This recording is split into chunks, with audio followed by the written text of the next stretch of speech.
Good morning, everybody. How you guys doing? Welcome to another Monday late stream.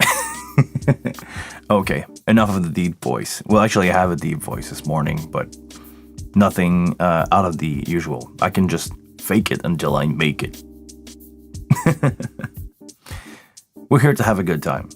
How was your weekend? First, say hi in the comment down below. Say where you're from. Always a pleasure to know where you guys are from. A quick wrap up of my week. This is why I'm feeling so tired today.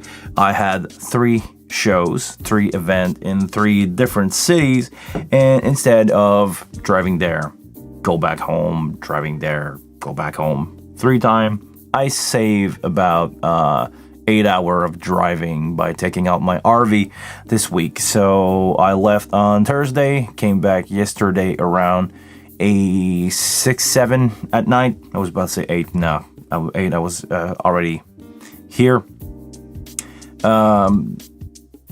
Had a good time, but it's currently cold right now in Quebec. It's about the freezing point, so hard to live in a RV. Water was a tricky thing to do. So I had water, I had everything, but yeah, the thing that is really hard on me is the propane heater, because there's always a fan running, so I don't really sleep that well when I'm in there at night when the fan goes in and out, going in.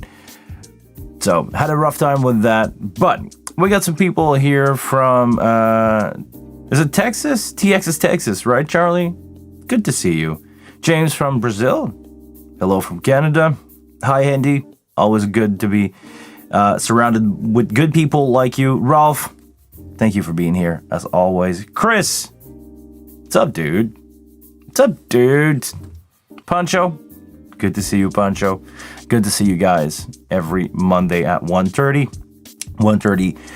p.m. Eastern Time. So if you want to know when that is for you, go Google what time is it in New York. I'm in the same time zone as New York, so you just have to Google that and you know roughly where we're going to be live every week at 1:30. For me, I'll let you figure out what time it is for you.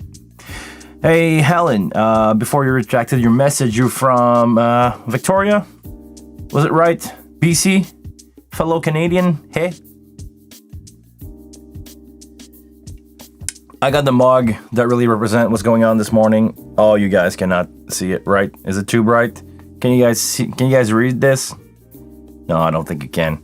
Even if I'm doing this. Oh, maybe. Yeah, there we go. There you go. This is how I feel this morning. This is why I grabbed this mug.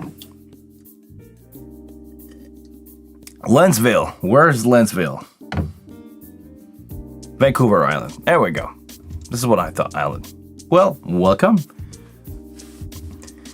Charlie, when you say tuning in from the wing, you mean you use the wing as your computer sound interface?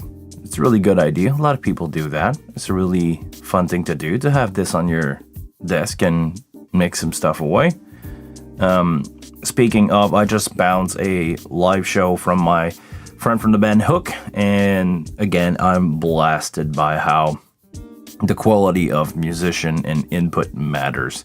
I did a left-right recording of the band, and the mix is not perfect on the left-right recording because I was mixing for the room, but the tone are so on. Like, maybe the bass was a little mid-rangey, but other than that, the tone there was great on the recording. I had a really old JBL system, then I had to EQ the JBL out of it, and actually went fine. Had a good time. So you're on a studio streaming interface. Okay, gotcha. Let me put my phone into silent mode. I don't want people to disturb us while we're doing our thing here, right? We're having a good time together.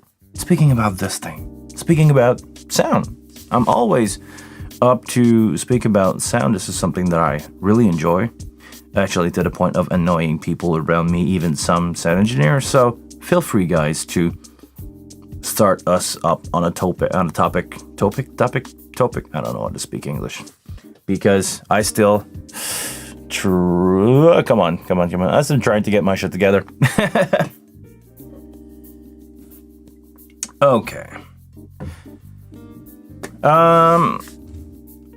Have you worked with the Bose 802, 502? Is the 502 the subwoofer? I believe I do. I even did something that I called the rig of Bose.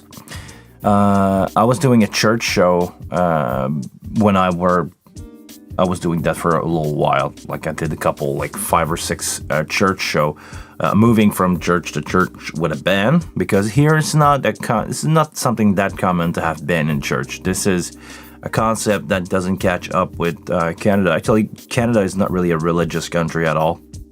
Well, there's church, there's people that practice religion. You're free to do whatever you want here, but most people just don't go to church, and the church, there's not a lot of people going to church, and then band in church is even less common. But I did my fair share of that, and I did one gig touring with a sound system, a rig of Bose 802, the 50. I believe the subs are 502. I was strapping 2 subs, one on the right side, one in the back.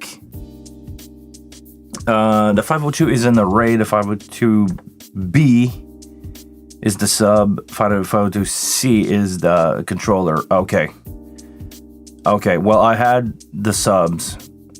The single, I think it's 210, and one on the top shooting this way, one on the top shooting the other way, and with the port and everything. And if you were to couple these, you need to flip one upside down to not get phase problem. And I used to have that on the side, stacked on the side, and I was putting 6 or 8 802 per side with straps, all running that from a 502C, the controller, into an amp. And I remember having a good time. It was surprisingly good sounding for the system that I had in church basement. It's not a bad PA. I would not buy that today by any stretch of the imagination. But if you give me like a bunch of Bose 802, 502, and you tell me you have to make it work, and you give me some tools like processing. If you give me the crossover from Bose, you give me extra EQs just to balance the PA right. You give me time to maybe analyze it with a smart. You give me time to make it work. Yeah, I can definitely make do with these, because I had the conversation after my gig on Saturday with the old double 15 JBL with a horn on top. I had to talk with a band and said, good. Old system are still good. You need to EQ them a lot. Like, I don't remember cutting that much 4K in a PA ever on that old JBL rig. And at the end of the day, as soon as you EQ it until it sounds good, I really don't look at the EQ. You go like, oh, there's something wrong here. I EQ'd it until it sounded good, and I had still volume left in the PA. I was almost clipping the master out to get a -18. I was almost clipping before the EQ on my Sen on a M32, and at the output, because I cut so much like mid-range, and some of the mid-range that I just tailored, some of the 4K, 8K stuff that I just notched down all the way down on the fader or on the slider of the EQ. I cut so much that I was losing about 18 dBs of volume on the other side of the EQ, but it sounded really good. I had a really good time. Vocal was still going through really well. I had a good time with those old PA. If you EQ them correctly, they can deliver. They can give you the power. Just my personal opinion.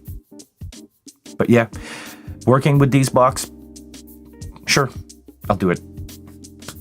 Andy, what's going on? Discover new cool stuff from Universal Audio. UAD make great stuff. They always had, and they probably always will. Seriously impressed. The UAX plugin, natively called it UAD Spark. A nice step from them, and with M on Mac, low latency. Okay, so it's compatible with the M1 or M2 Mac, because now we have M2 with low latency. But what is it? Is it plugin? What kind of plugin are they? Are they like the UAD Spark? I don't remember what it is exactly, because I don't deal with studio stuff. I deal with the UAD live stuff, like the Auxbox. They just release a bunch of guitar pedal amplifier that sound really, really good, by the way. If you want like a one pedal that does it all for a tone, definitely go look at the UAD stuff for your guitar.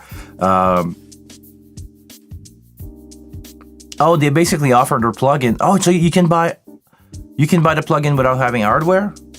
That's really nice, because UAD used to be bound to hardware. Like, you needed an Apollo, you needed a Twin, you needed like an interface. So basically you can now buy nice, really nice. There's also Fractal Audio. If you guys know the XFX and Guitar Modeler, they now offer a plugin version of their reverb, their algorithm. But on the UAD stuff, it's called Spark. Okay, definitely gonna take a look. It's probably expensive, but definitely worth it. Seriously, UAD only make good stuff. I didn't know about that. So I hope you guys learned something today, and we'll go check out the Spark stuff. Hey, Hasted Jack. Nice to meet you. Well, not nice to meet you. Good to see you again. Sorry. I'm still trying to get my shit together. Patrick, please everybody say hi to Patrick. Spark is okay. It's a year subscription. The Spark stuff. 170 euros, so it's like $200 probably US, or 150 bucks US a year. Okay, I'm not a huge fan of the per month subscription thing. This is another reason why. Okay, and I'm gonna piss off a lot of PC guy here. This is another reason why I like Apple. I know I overpay for my hardware. My hardware is definitely overpay if you buy the real thing. This is why I got a Hackintosh. But software-wise, I bought all my software. Logic, Final Cut, Apple Motion. But the thing is, versus all the other software, competitor of what I said, competitor to Logic, competitor to Final Cut, competitor to Apple Motion. Everybody is on a per month or per year subscription where I pay a one-time fee and I get update for free. I'm getting software all the time. You know, my software are bound to my Apple ID account, so every time I'm buying a new computer, I can just download it for free. Well, free. I don't have to pay again for it. So it was a one-time $300 subscription for Final Cut. I don't know how much is Logic. Motion, if you the competitor to Apple Motion is After Effects. After Effects is like $10 per month if you're going with the Adobe suite. But if you just pay $80 one time for Apple Motion, after a year, you got more for your money. Personal opinion here. But definitely, we'll try to check out the Spark stuff. Not gonna be a huge help for me anyway, because I only go out with the hardware that I already buy. Maybe if it's compatible with stuff like, I don't know, the Wave plugin. Somebody else should do like a competitor to Wave for console, like add-on card, like it's supposed to happen eventually for the Wing. It's compatible with all the yeah, but I'm talking about console. Like if we can have a competitor to the Wave Live stuff. If you can have a card that you can insert in your, in the back of the Wing, and you can have the UAD stuff instead of the Wave stuff. Nothing wrong against Wave. They are really good plugin. They really sound really good. They are good tools, but it's your only option when you're doing live sound. And as much as I would like to, do more studio stuff, this is just not where my market is. I do not have time for recording studio because I'm busy out there on the road. I'm working 6 day this week. I worked 6 day last week. I'm going out on a stretch for a long time, I think 9 days. But yeah, I do not have time to do studio work. It will be cool to ask Behringer if they should release some plugin. Well, actually, they do, but they offered them in the console. When you think about it, the amount of stuff that you get here on a single channel of the wing, like every gate or available block in the gate section, every available EQ, every compressor, or something else like the Auto Rider or Wave Designer, and then you have like the effect rack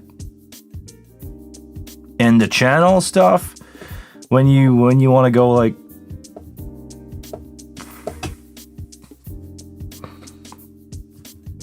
you get a lot, and they are pretty much all good to me. I believe that these effects processor are good enough to work, and nobody will ever see any difference of it live, seriously. But there is some tools I think that will be cool to get. Like, we have the dynamic EQ now in the console, but not that long ago, dynamic EQ was a big miss. Something that I wanted to have for live performance, something that I would like to have on PA tuning. Nowadays, I got it with the wing, but maybe, who knows? Maybe Behringer will sell DSP extra, I don't know how to call it, extra DSP processing that you can put in line of an AS50 patch, or that you can put, as an insert card on the back of your wing. Like Patrick already said, it's already too many to choose from. Seriously, with the wing, I'm not talking about the X32, because I personally maxed out what I can do on an X32, M32. That's maxed out for me. Those consoles are still good for me as a monitor rig at front of house, the kind of complex show that I'm running now. Not complex, but routing, bus routing of stuff. X32s are maxed out. Wing, not yet, because I have option. And when, like Big Mick, sound engineer for Metallica, once said, once you start to reach into the digital world, console that are, back in the day he was talking about the XL8, but once you reach to the point of the wing or higher, there's always an extra knob that you can insert, add, bus, whatever, to fix what you wanted to fix. So the problem before, I'll take you back when Patrick was young. On console, all you had was low, mid, and high. No other option. No, you had gain, low, mid, high, one aux pre, one aux post, and a pad knob on the console. And you had to make do with these. After that, bigger console came out. Parametric EQ came out on channel strip. The option to have many aux and that you can flip, so you can use them as a group, or you can use them as pre or post. Things are evolving. We have so much now available at the end of our fingertips. And I know every time there's a new console coming out, people say this, but it's a step. Oh, I feel you, Patrick. I've been 16 for a long time, and I'm still 16 in my mind. Just my body remind me that I'm not. But yeah, I'm still young. Too. You're young too. In your mind. It's okay. Guys, Be young in your mind. Have a good time. Life is good. See it this way. But anyhow, the amount of stuff that we have available at the end of our fingertips now is crazy. There's not much that I really want to have more than the wing. You know, you can always have more bus, more processing, more option, but seriously, once you reach in the wing and you have all that available on a single channel, we're going to talk about source.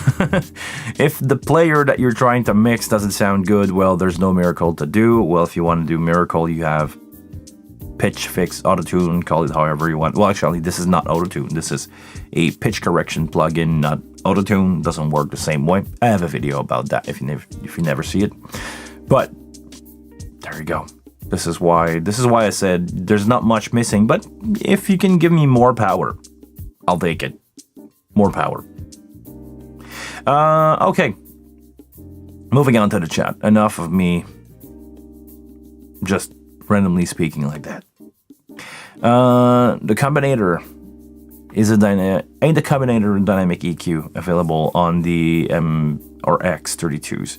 I believe there is one. I'd never use it as a dynamic EQ, but it will definitely get the job done. It's pretty much the same thing. I think it's a 5-band multi-compressor, but you can use it, you know, take a band and just compress that band down if you want to, or up if you feel like you need to do that.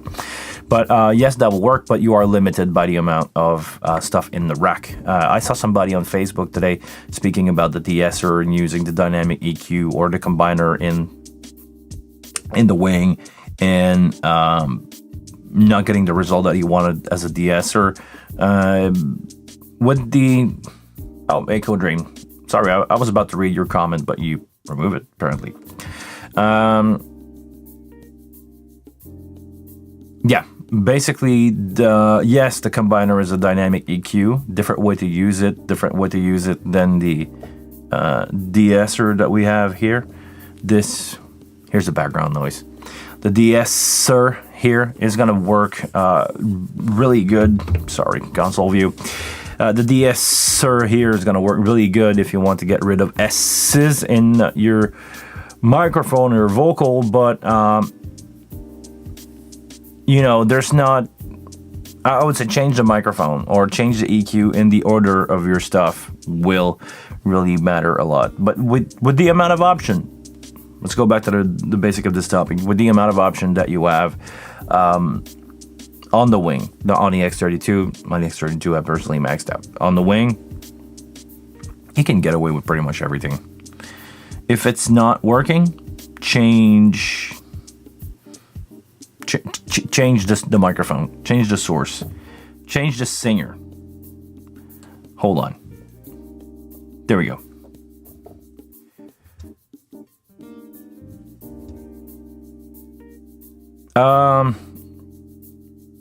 Everton, I'm gonna say you're from Brazil too? That seems like the Brazilian flag to me.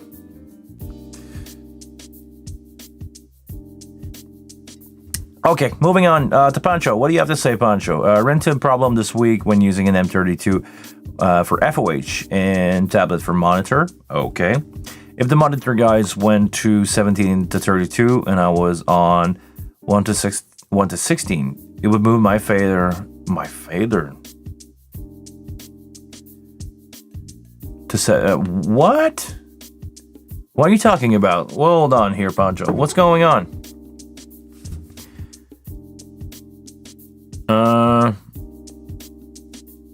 No, I don't. I mean, I want to make sure what's going on with your setup here. You ran front of house with an M32. Fine, we're good with that. Tablet for monitor. You got a monitor guy. If the monitor, when you say monitor guys went to 17 to 32, you had a monitor guy. And I was only on 1 through 16. It would move my fader to 32. No, it doesn't make any sense to me. It would move your, if you were to do like a split, like I'm gonna do right now. Imagine we're on a console. Here's my talkback.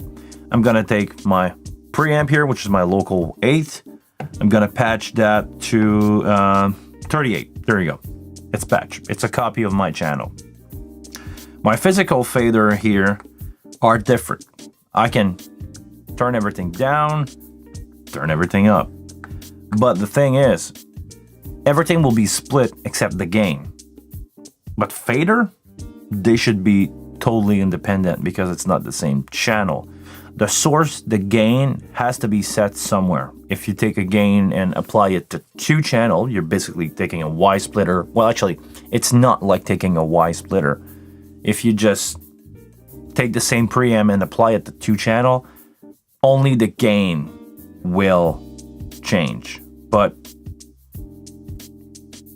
it should not apply. Well, the thing is, the fader should not be shared at all. Just the gain. There's probably something wrong. What your monitor guy was when he was playing around with you. He was fooling with you. There's no way this can happen because I'm doing it all the time, using a split or using no. He was not helping you. He was fooling with you.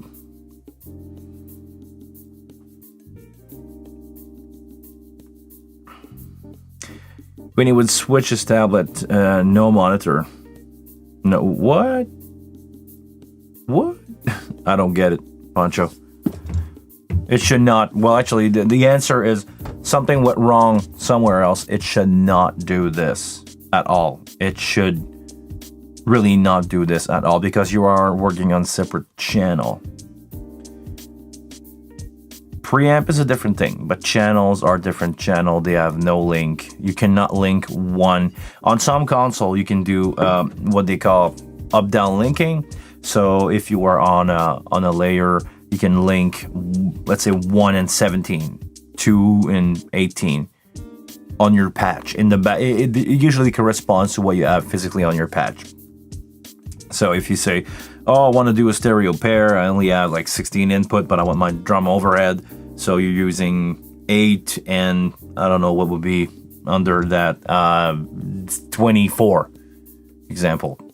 You cannot do this on Midas stuff. You cannot do this on Behringer stuff. It can be done on Soundcraft. It can be done on, I believe, Digico. You can link any 2 preamp together, but nope, not here. So I really doubt it's either a bug or he was fooling with you.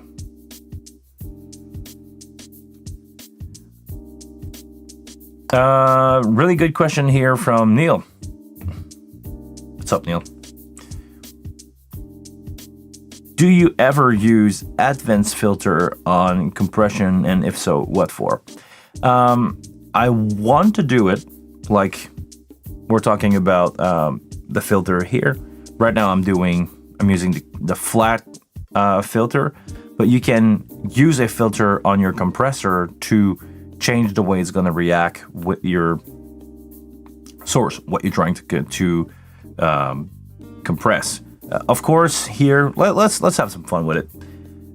This is the key, so this is the detector filter. Right now I'm compressing my vocal a lot, as you can see right there. I can even go harder, go 4-to-1. It's gonna bring my vocal more up front. But there's two ways that you can play around with the detector of your compressor. In the crossover mode, meaning that you can tell the detector to not listen to some information, like if you go low, no, not this way, not this way, this way. By doing something like this, you will reduce the amount of low-end information going into the detector. And by doing so, you're gonna change the way your compressor is reacting to compression. If I'm taking out like a lot of, let's go really hard. If I'm taking out a lot of low end, of the detector of the compressor. Everything that I'm gonna say now is almost not triggering the compressor. Can you see it here? It's almost doing nothing except when I go so in the high frequencies. If I go in the high frequencies, the detector will then catch on to what's left here after the EQ and will compress on that. So if you want to turn your compressor more into a de-esser, that will be a way to do it. If you want to, compress maybe a little more on your low end, right? Like right now, I'm pretty much flat. The low frequency on my compressor are now make it work, so it's gonna compress. We can do it the other way around and take all the high frequencies out of the equation, so it's only compressing on my low end. But if I'm doing an let's go even more than that. If I'm doing all the S's, you can see it really peaking out in the detector, but it's not compressing there. I usually work with a detector that is flat, but you can, if you feel the need to say, I want my compressor to compress my signal, but somebody's doing a lot of S's, or I don't want the lower range of the signal compressing. So if you want to use your, like we just did, your compressor as a de-esser, well, that will be one way to play around with the way that the compressor is reacting in your signal. Also, I'm just going to put that back into being flat here. On the key filter, or am I doing it wrong? Is it the other way around? Hold on. What am I doing here? There we go. Don't mind me. The X over mode, that would be it. Or no, actually, what I said here is wrong. Well, actually, no, it's not. But it's apply to a key filter, not the X over. Let's go with a high pass. Hey. Yeah. My bad. I don't know all the answers. I can be wrong sometimes. Most of the time I am. No, right, I mean. By playing with the compressor key filter, so that apply, again, to what we just said about having some frequencies triggering the compressor. Now, if I'm doing this, all my low-end energy from my voice, I'm going to bring the mic a little closer to that. All the low-end energy of my voice is not going to make the compressor compress at all. If I bring it back up, hey, you can see the compressor here is working. It's probably tiny on your screen, but try to look around. It's going to make the compressor work, but if I change my key compressor, it's going to change the way that the compressor is reacting. Can you guys hear a difference in the mid-range when I'm only using this for S's? Now it reacts the way I want it to. The S's are compressed, but not the mid-range is not compressing at all. Now if I'm going back to being pretty much flat, hey. One way to use this would be, I'm just thinking out loud, your bass drum. If you want to compress more on the attack, not on the low range, you can take out some of the lower frequencies out of the detector, so that way all your low end won't be as compressed, but your attack of a bass drum will be compressed. Same for the vocal. If you do it the other way around, you can compress the mid-range, but the S's will go through, or you can go the other way around. And even if you want to, you can go bandpass and select the Q that you want your compressor to detect at, or frequencies that you want your compressor to detect at. Here we go. Now the S's are not, and the P are not compressing that much. Let's go back to flat. This is how I like it. I don't usually play around that much with the compressor. That way, I just leave it be. I just leave it the way it's set by default, because what we're doing on the wing when we recall a compressor, we basically recall type of compression. Not every single unit that you see here is a perfect emulation. Actually, it is on paper, but it's not doing any kind of transformer emulation or nonlinear. I don't remember. I have a video about that really far away on one of the live stream.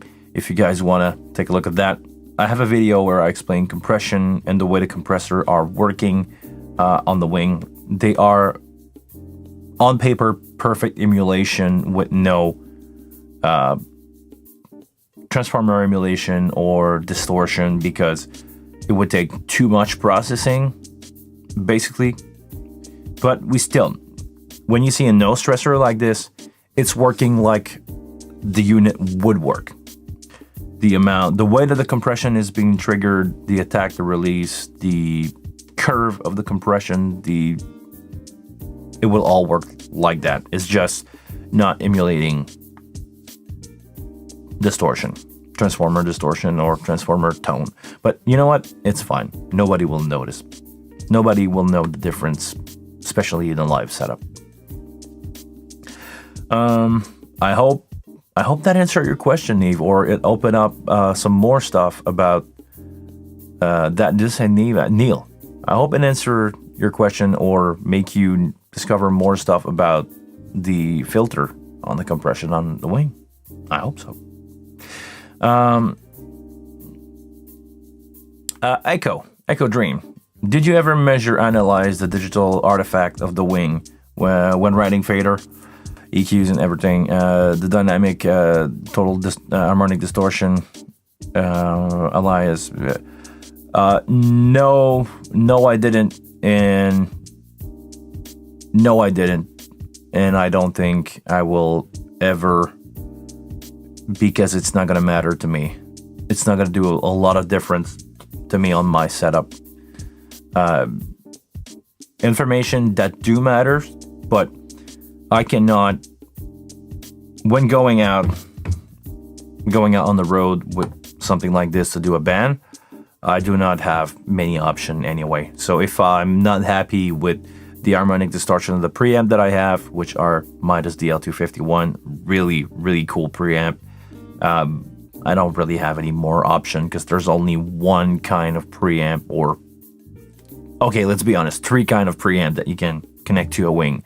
The Behringer S series, the Midas DL32, the DL series, the 32, and the blue box that everybody is talking about, the DL251, 231, and like that.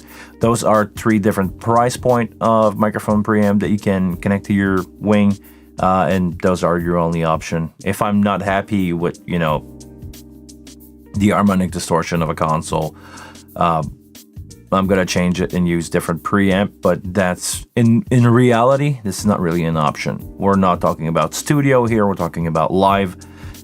Studio is a different ball game. You can have different preamp, different converter. Here, it's all in the box. You have to deal with what you get, and if you're not happy, change console. Go with Soundcraft. I prefer the wing to any Soundcraft ever, but if you're not happy with the wing, how it sounds, go with Soundcraft. Go with Midas. The Midas HD series sounds really good. The Pro series sound really good. I tried them a lot. The HD 96s sound as good, but yeah, this is, yeah.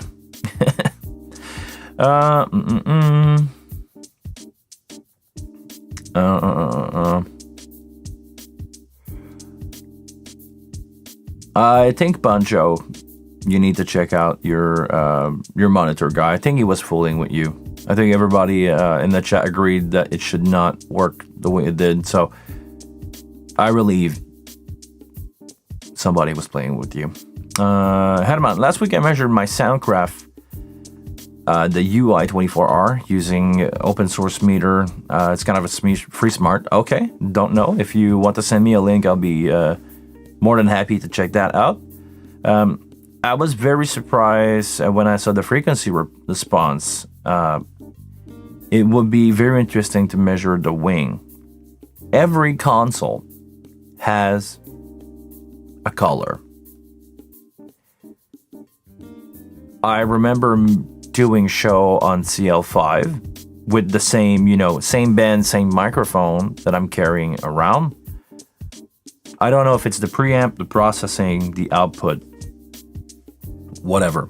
Something in the box, in the CL, from the in to the out was really bright.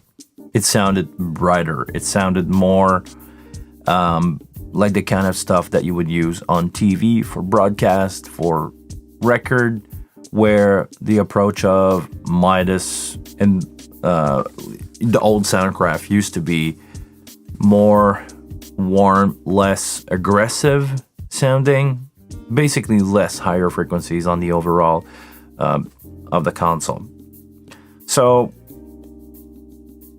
it would be really interesting to measure the wing. I believe it would be flat.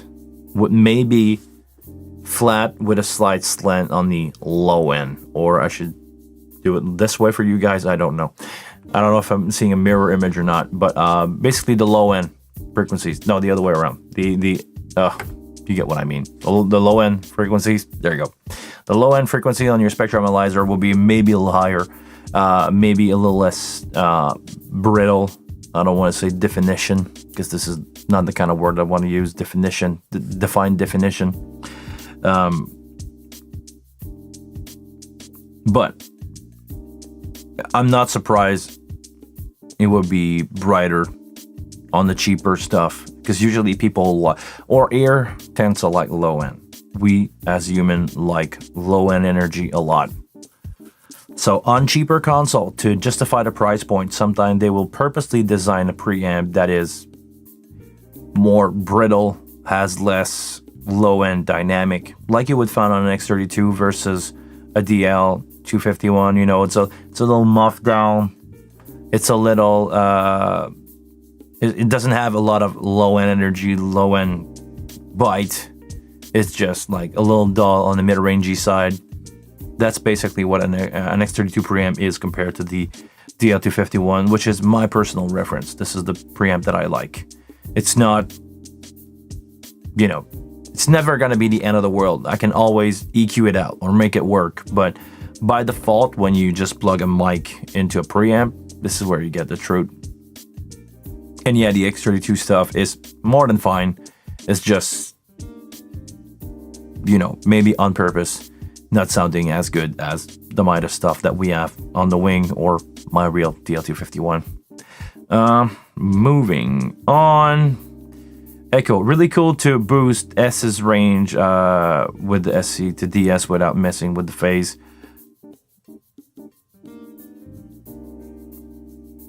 Yeah.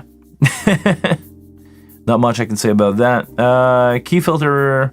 The sidechains trigger signal. The X over is the output signal to make compress and uncompress. Oh, thank you very much, Adaman, to probably copy that from the forum. But really appreciate the fact that you take some time off of your day here to find that out for us. Thank you very much. I don't know everything.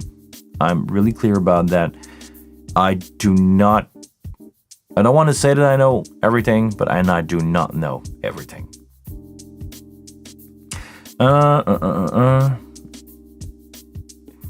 Neil, thanks. I haven't played with them, and I was debating whether or not you should do it. I would say yes, if you feel that you have a certain input, like a certain need for a compressor to react differently than it would normally.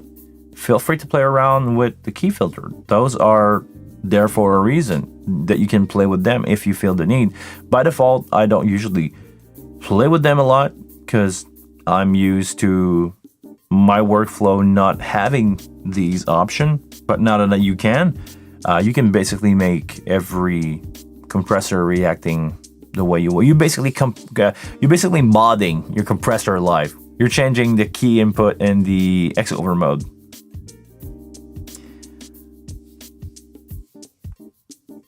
So hold on, let me try something. Now that Herman gave me more information, the X over mode that I got wrong, I want to know what's going on with that. So if I go here, do you guys hear a difference in low end when I'm doing this? Oh, it's basically an EQ, right? Or I was using the wrong compressor? Maybe I was using the wrong compressor. Okay, good. Well, okay, hold on. I'm pretty sure I did it on this one. Yeah, I think I did. Okay. This is why we were not hearing a lot, I think. I'm doing this all the time.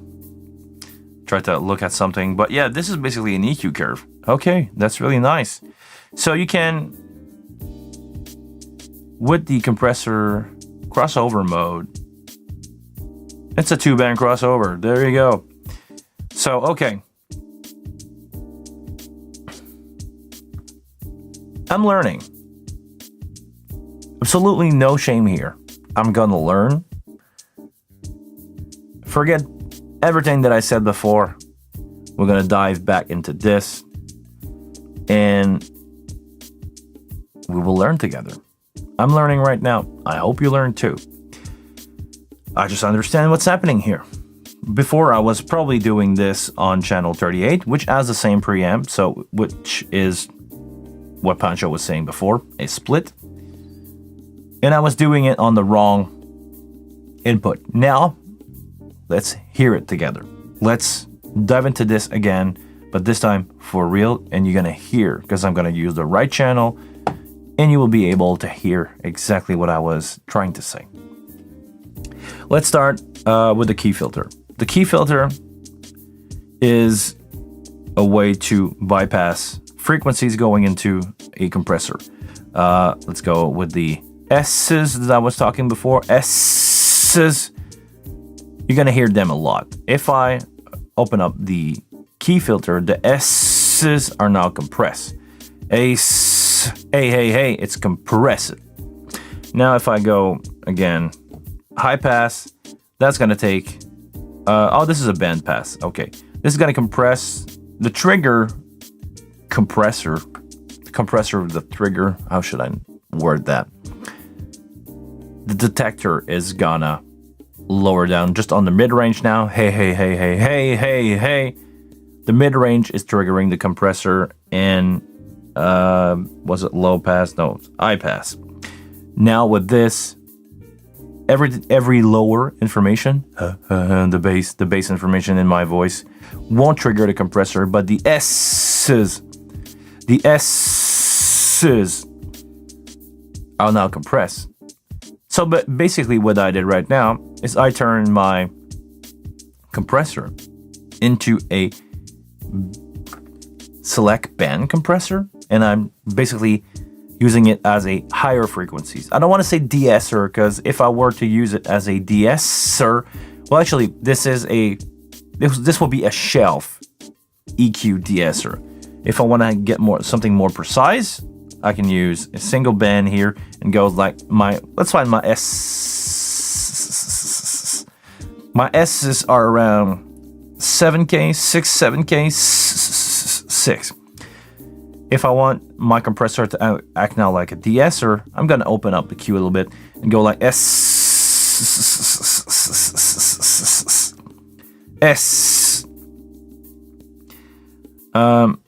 Let's boost the signal a little bit. Or actually, let's go the other way around. Compressor to 10. I'm gonna use the no stressor as a de-esser. Can you hear it now when I go S? It compresses only on those frequencies because I'm using it as a de-esser. If I were to use it flat, it would just compress everything that I say. And now it's really heavily compressing. I'm gonna turn down the music so you guys can really hear S's. Yeah, you can still hear the S's, but not like a super fast volume rider on S's. Exactly. Now I turn it back to being a de-esser. It will still go through, which is what you want. You don't want to cut them out totally. You just want to level them with a de-esser. So my S's now are under control, and I'm not using really a de-esser. I'm using a compressor with the key filter being used just to compress that part of the signal. Fast attack, fast release. There you go. Now, I'm gonna still use an extreme amount of compression. Like when you look at the compressor right now, I'm really, maybe I can be a little louder. Let me know if it's distorting on your side or not, guys. But I'm using a lot of compression, like 12 dB, almost 20 dB when if I go really loud. Now let's play with the X over mode. I just discovered this feature. I didn't know it was doing this exactly, but you can have another amount of EQ on your signal. This is something that I was looking for. If I were to use this on a bass or on a vocal, I can now control the amount of lower range frequencies at the output. Thank you very much, Edmund, for the precision. I want to read that right because I don't want to do the same mistake again. I don't know, and I want to give you guys as good information as possible. Key filter, sidechain trigger will basically tell the compressor when and where to compress. The X over is on the output signal to mix, compress, and uncompress. So if I were to do this and just take out all the low end information on my voice, it will sound like garbage, but this is another layer of EQ. We can listen to the XL. If we X over, so all you guys probably cannot hear this. Or can we? If I'm doing this, oh no, hold on. I need to listen to the solo, and I want this. Okay, I want to make sure that I listen to the same thing as you guys. The X over mode on the output will... Oh, it's acting like an EQ. If I'm doing this, it sounds like... Because I have the mix set to 100%. Yes, okay, gotcha. Yes, I want the mix set to be 100% on my compressor. But if I were to do parallel compression, hey. Now we're running at 50. I'm going to go here. It will basically balance the... Oh, I don't like what it's doing. Hey. No, I don't like what it's doing with the 50-50 here. But okay, other than that, yes, it can be used as a parallel EQ, but I don't like that. There we go. I'm just gonna come back here. Okay. Sorry. Let's go back with some music. Okay, maybe that's extreme. Let's go back to 8 here. Hey. The signal is going to the input. Maybe it's the signal. Anyway, it doesn't really matter. It's another way to shape the signal. This is where I wanted to go with this. If you have hey, what is presence? Okay, you can basically have another EQ, maybe before or after. I don't really mind where it is in the chain because it will be bound to my compressor block anyway. But just the fact that you can shape the signal going in or out the compressor, it will affect your signal. It will affect your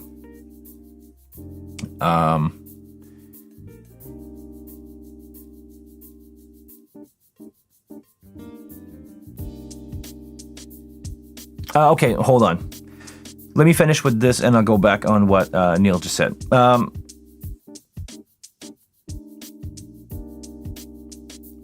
This is basically just another layer of EQ that you can use. If it's pre or post compression, I don't really know. I believe it will be pre.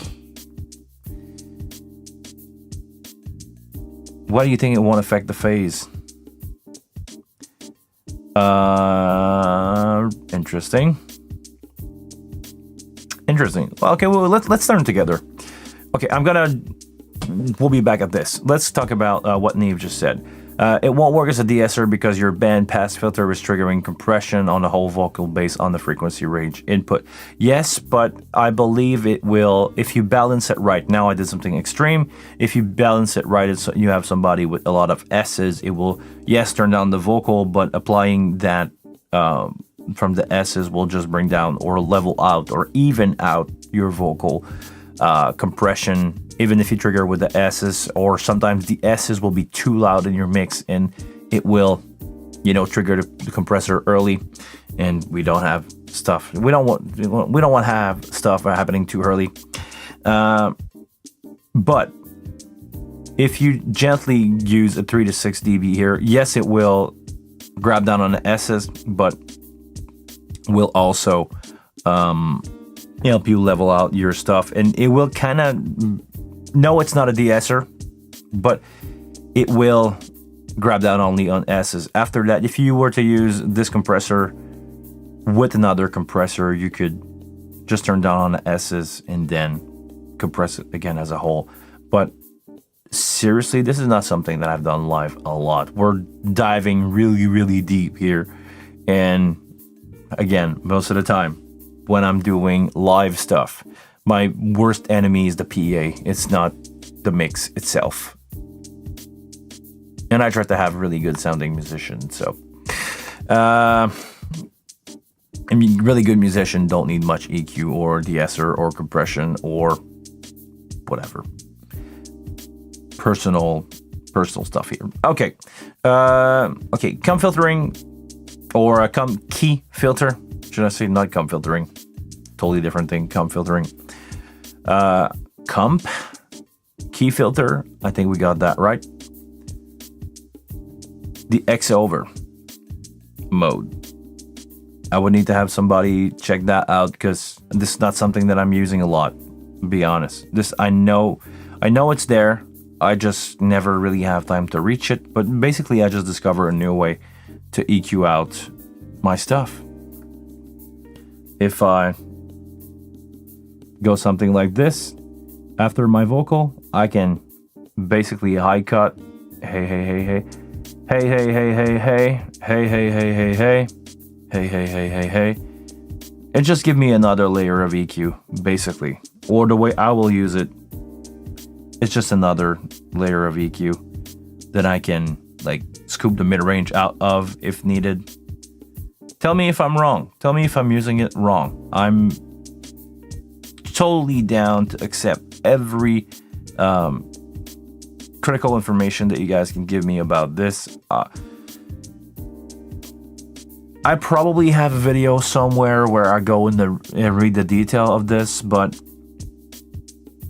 basically, it's just going to be another layer of EQ to me. I believe it's post-compression because, hey, hey, hey, hey, hey, hey, hey, hey, hey, hey. No, actually, it's pre.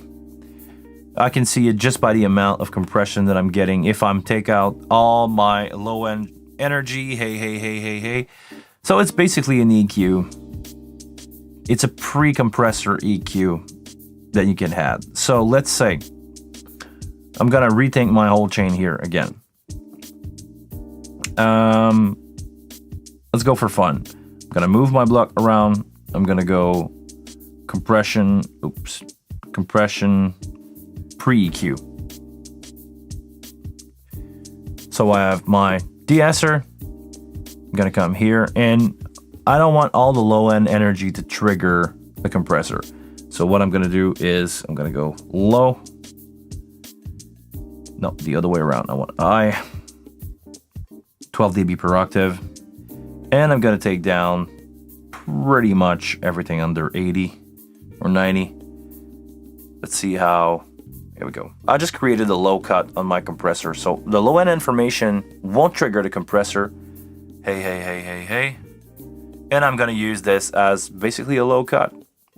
I could use it also as a mid-range if I wanted to. Let's say on a good old SM58.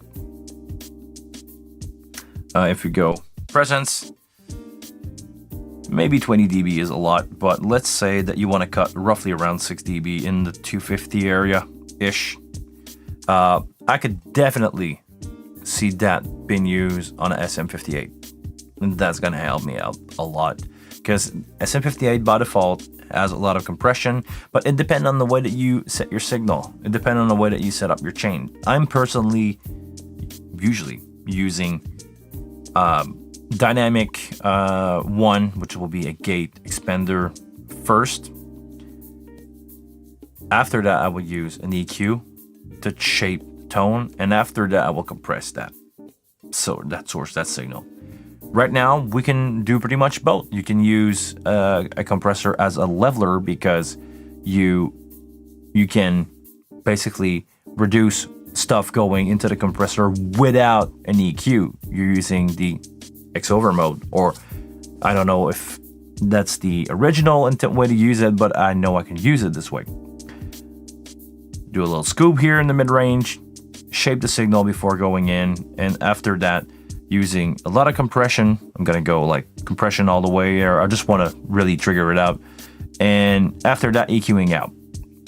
That will work. You can also do the same thing.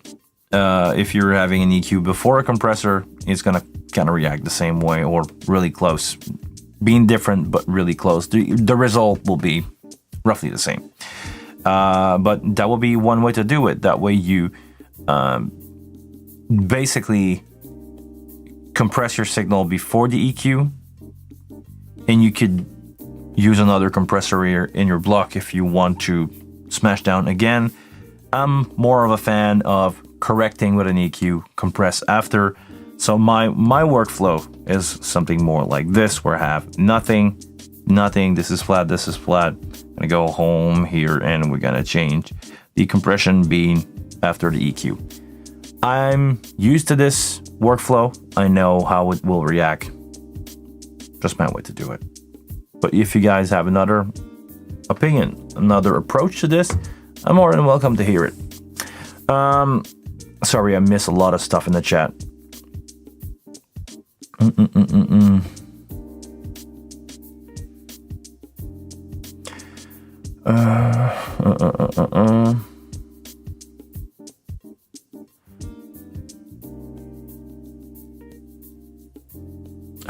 This will be used to, okay.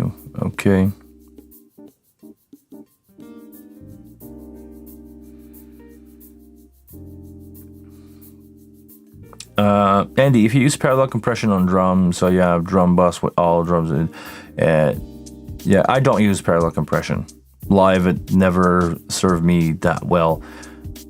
Well, it would if I were to do arena all the time, but doing venue of anywhere of 200 to 1,000 people, the sound on the stage is too... I'm hearing the stage enough that it will interfere with my mix, so I have to do sound compensation most of the time when I'm doing bands. This is just my reality. So using parallel compression, I'm using natural parallel compression because I'm compressing the drum on the console, but you can hear them from the stage.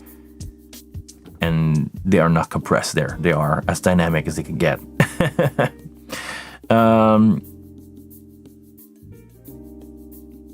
Yeah, it could be used to turn down the cymbal if you were to do parallel compression, yeah.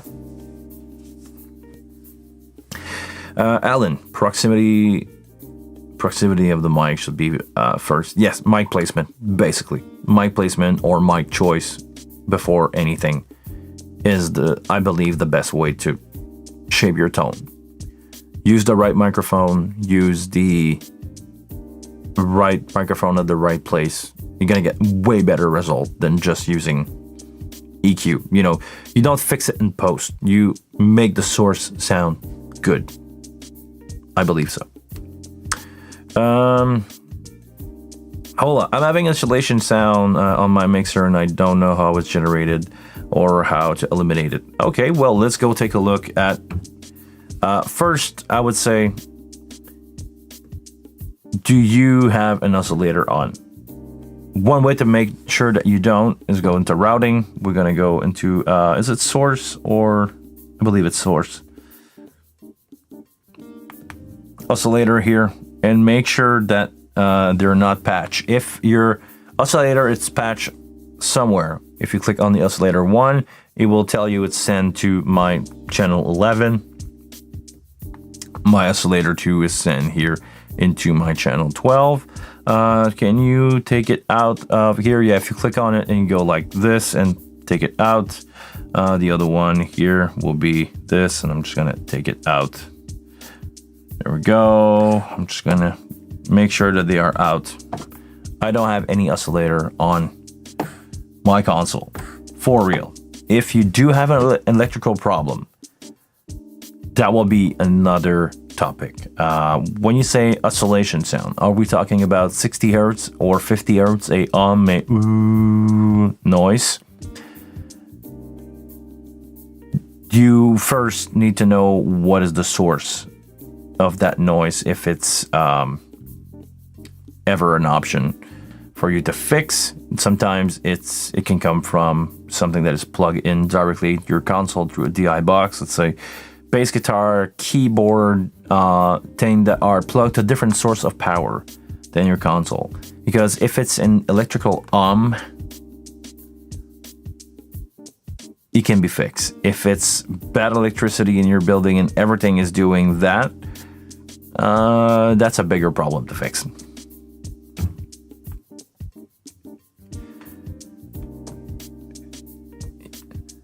Yip skibbly doo from my friend Carl. Carl is a drummer that I'm working with.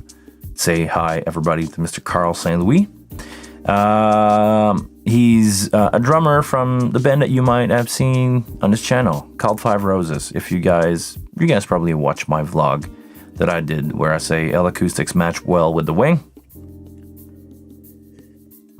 He's a drummer that you hear on that vlog. He's the guy playing drums.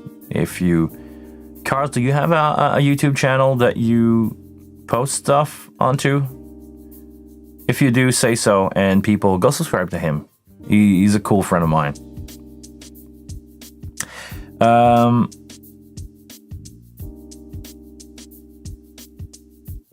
Okay, jokes aside, from Herman.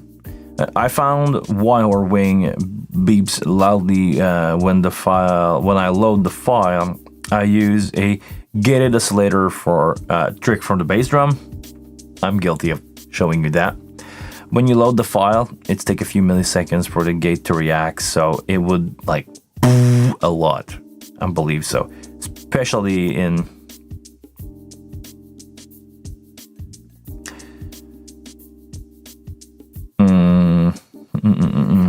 Okay, hold on. Let me read the chat, guys.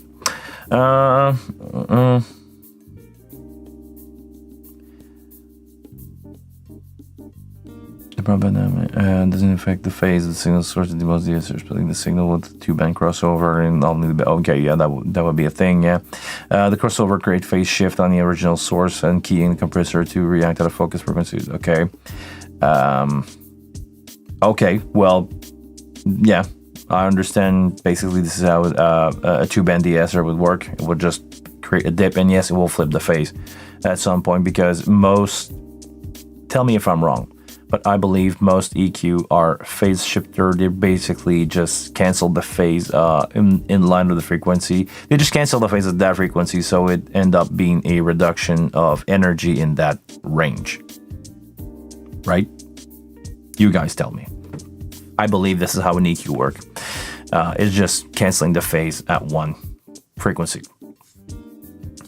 Thank you. Okay. The oscillation is ising C sound. C sound. Is it ising noise, Ola, or is it an electrical problem? Do you know?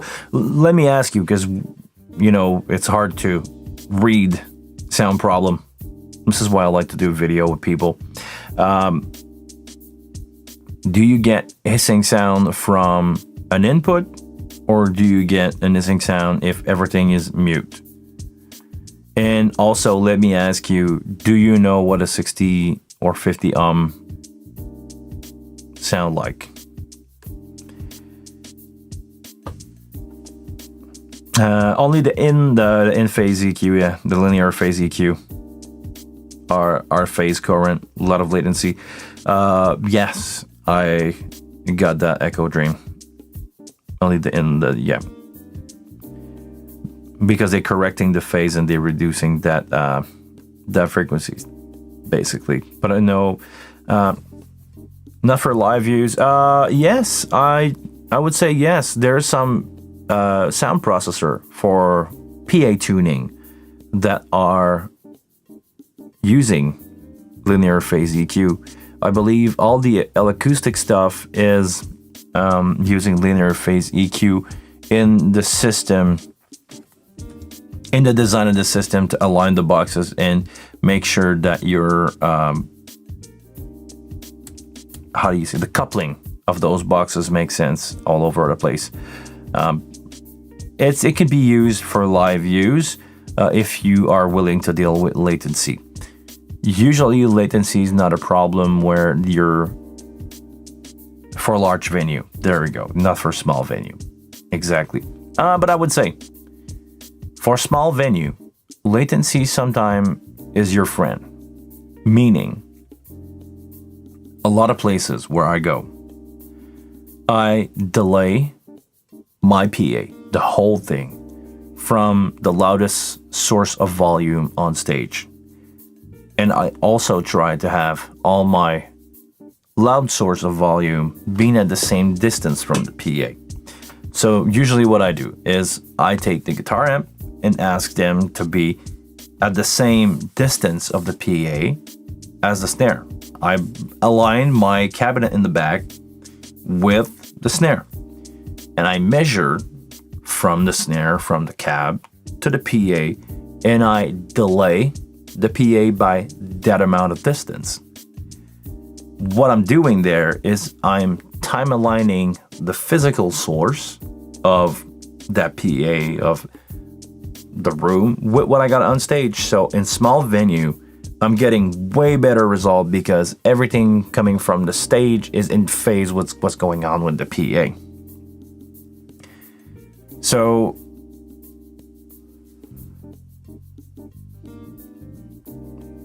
okay, hold up. We'll get back to this. Basically what I'm doing is I'm time aligning everything in. It's easier for me to get my bend, guitar cab in phase with everything, snare in phase with the PA. And that would work. If I have linear phase EQ that would add latency, I will take that into consideration and, reduce by the amount of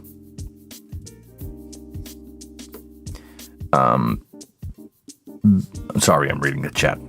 Basically, I'm just aligning everything together and it sounds better. If you are in a small room, I would strongly suggest you to do this, to delay your PA by the amount of feet, meters, whatever millisecond that you have between the loudest source on your stage, and try to align all your source on the stage to be at the same distance and make everything travel at the same time.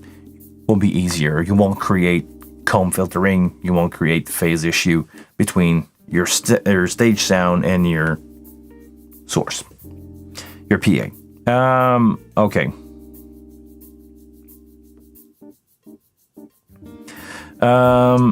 I have no idea what the second question you ask. Okay.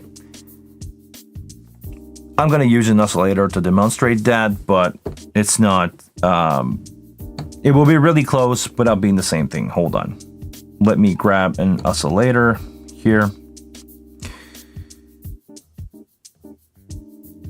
I'm going to use this one, and I'm going to put it at 60 hertz.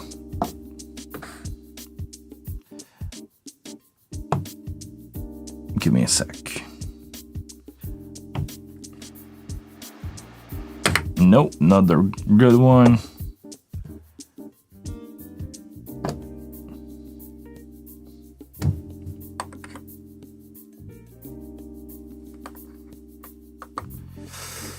Why is it not working? Okay, because I have a gate on it. Hold on. Okay. This, I'm going to cut down the music. This is a really annoying sound of 60 hertz. If you are plugged into your sound system and everything is mute, and if you put headphone in your console and you get that sound too, that good old 60 hertz, or could be, hold on, gonna go into routing here, could also be 50 hertz, depending on the country that you're living into. It's the sound of electricity, meaning that you have bad electricity or bad grounding in your room. if you have that constant 50 hertz. If you get that, and it could be distorted, you can have, you know, I'm gonna try to distort it here. Oh, it doesn't want to overdrive, but anyway, it can have harmonics lead to that, can have, you know, sound like this. If you got that just by being plugged into your system, it's because you got electricity problem. It's not the console's fault. To make sure of that, unplug everything from the console except the power cable. Plug it in, use a pair of headphones, and see if you still have that sound. If you do have that sound, it's probably coming from somewhere on the console. Could be the output, could be, yeah, ground loops. Sorry, I don't call it ground loop, so this is why I call it 60 cycle but ground loop. If you have that sound coming from everywhere on a console and it's only plugged into power, maybe it's the console, maybe it's the power. If the console itself is clean, you don't get, you know, you get that little sound a little bit, but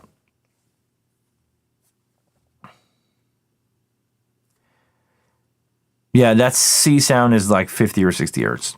Yeah, right. It's not 50 or 60 hertz. It's probably noise, but I'm gonna get there one step at a time. We want to make sure that we get clean power. Clean meaning no humming at all from the power. If you still have humming or noise, you know, sound from the console when it's only plugged into the wall, it's probably the console, because you guys want to confirm what I say or not. I never heard a console being by itself creating like bad sounding noise by itself. It's only in relationship with other stuff. Now, if your power is clean by itself, you plug your console, you plug your XLR in the back for your PA, you plug that into your system and you get that big ground noise, it's probably because you're not on the same power source. I would strongly suggest you to get on the same power source, meaning plug your console with a long extension cord next to your sound system. It will probably fix the problem. If we're talking about other sound, like that big C sound, I believe we're gonna call it noise, white noise, pink noise. It's gonna sound something like, hold on, I want to take all my weird stuff out of that channel. It's gonna sound like, sorry, I have an EQ on. It's gonna sound like this. If you got stuff like that on your console, that noise, it's probably because you're getting noise from somewhere. If all your input are mute, you don't have any channel on, and you're hearing that, it's probably the console that is not working properly. I don't want to say, I would say open a ticket at Music Tribe for that, but it should not sound like this. If your microphone are open and you get background noise like this, if you get background noise like this when all your channels are open, maybe you get somewhere something that has a lot of gain and give you a lot of background noise. There's not much you can do about that other than just turn the gain down, try to get the source to be louder. Like if it's a bass preamp, sometimes they get noisy, or keyboard, ask them to turn their volume up. You can turn your gain down, and that should, not in all cases, but that should reduce your overall background noise.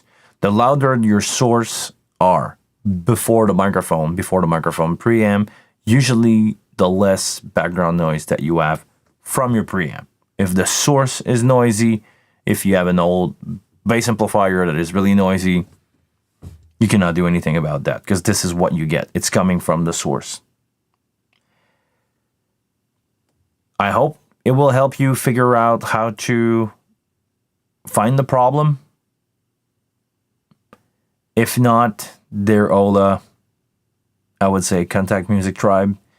Try to have someone looking at your console. But I would, in the troubleshoot, I would go with these few options. Check your power. Check if your power give you a problem. Check if your input give you a problem. If all your inputs are mute and the console is doing this by itself, and your phone preamp is not maxed out, because when I'm sorry, I'm almost feeding back here, you guys. Yeah, sorry.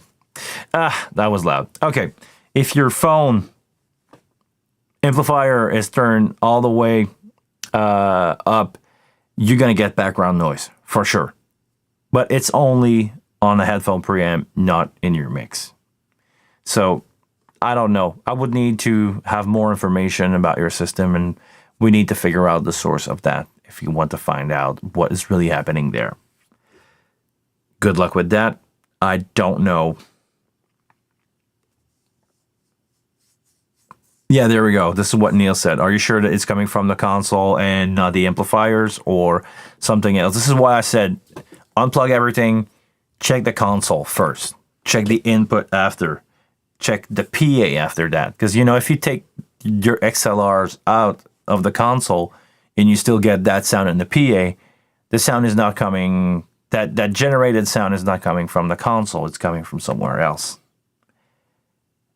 I would not know. I would need to see it and do some tests in and out to make sure. I don't know. What time is it? It's almost 3. Okay. I'm going to take a couple more here, and I have to run because I have a album launch to go install tonight. I'm going to take the wing out with my friend Simon, who usually called me every time in the live stream. Today he called me 5 minutes before and said, call me back after. I'm going to call him back after. What else?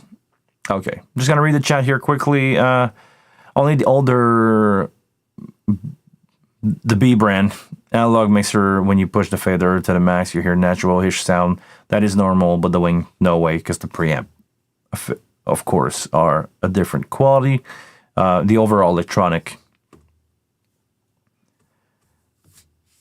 Good. Sorry. I'm reading the chat and speaking at the same time, and I'm just a man. It's hard to do two things at the same time. A little bit of Ranger 400, use yeah. Okay, interference from light system can also cause strange noise. Usually, they creating noise, those 50 cycle because of the electricity going into the ground, and that's coming back to us at sound, and we don't like that. Try to have 2 separate power line for sound and lights. That's helping a lot in most bigger venue. This is what they're doing. Sound is on one power input or power source, and lights is on a different power source with different path to ground. That way we don't have humming noise. Yes, true. It can create interference a lot.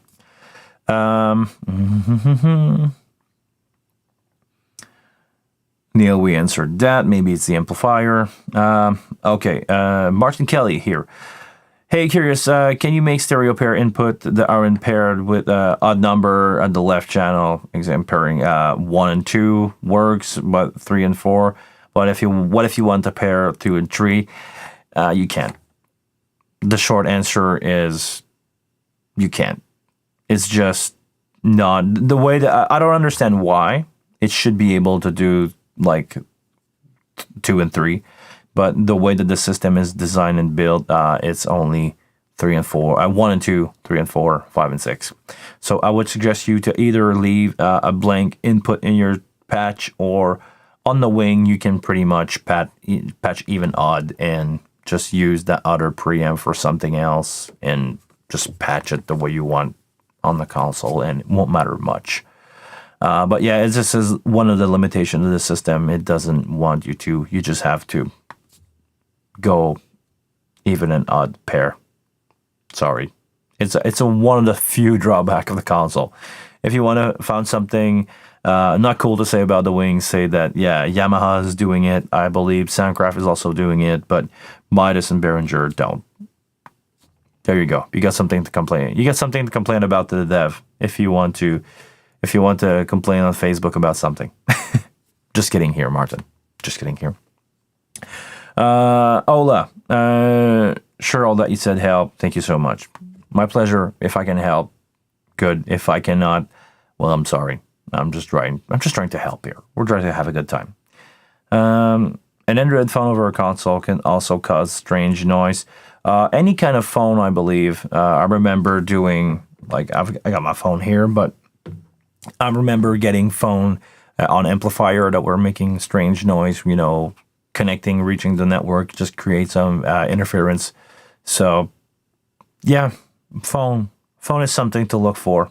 Phone is something that you should really avoid to have around sound equipment. It can create bugs or interference communicating with other device that introduce into a sound system.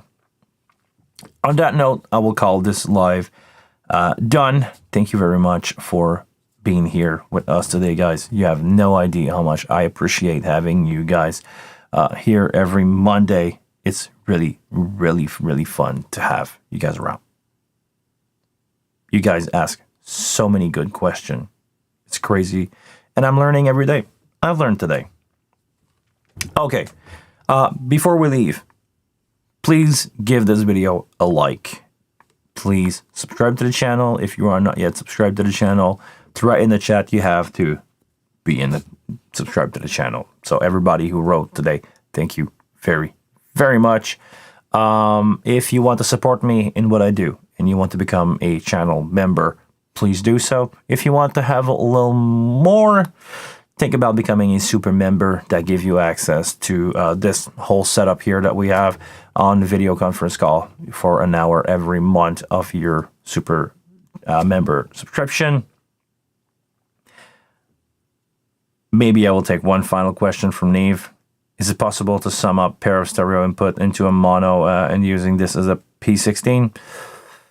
For P16, I don't know. I would say use a bus. User signal? I don't know, Neil. I'm sorry.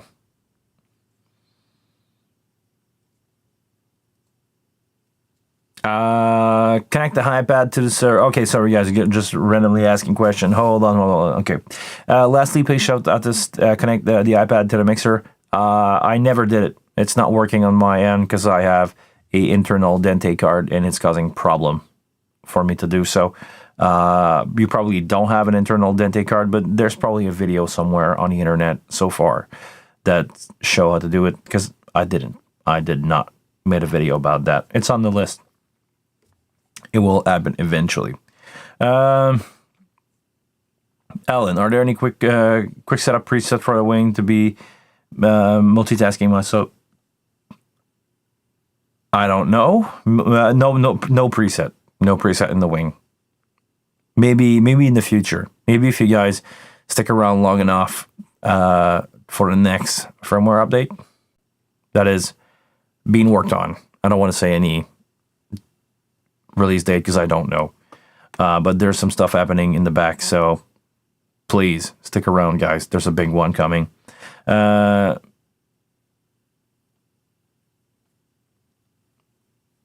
Okay, sorry. Reading the chat. Thank you, Pancho, for being here and asking your question. Thank you, Patrick, for being here. Ola, thank you for asking that really big question. Herman, Rolf, Echo Dreams, you guys are always great. By the way, I see Patrick here. If you guys have a wing and you are working in studio and you want to make your console do a little bit more, go check out Patrick's website, x32ram.com, x32ram.com.